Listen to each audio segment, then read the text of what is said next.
The most critical issue facing Missouri right now is Medicaid reform. If we pass this legislation, it's going to generate jobs in the state of Missouri. It's going to provide revenue for the state of Missouri, and it's a huge boon. You would not snub your nose at an employer that said, I'll bring $1 billion of revenue to the state and add 24,000 jobs. Medicaid reform would save money for patients, families, and the state. It would create jobs. It's the right thing to do for Missouri. So when you expand insurance coverage to people, then all of a sudden hospitals like us have more people that are actually paying for the services. So we don't have to keep shifting our costs onto the backs of the commercial payers, who shifted onto the backs of the employers, who shifted onto the back of the employees.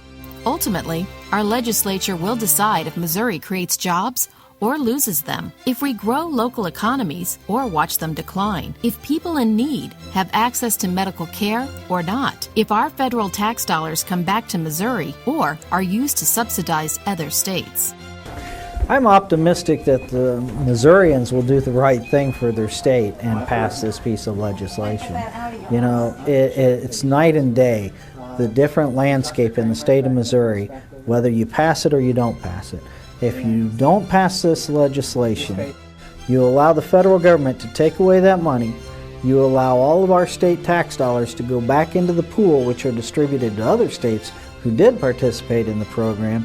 You might as well just sit there and watch all the money flow through March, you know, in St. Louis, back to the East Coast.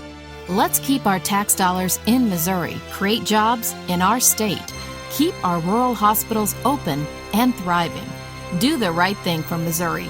Tell your legislature to support Medicaid reform.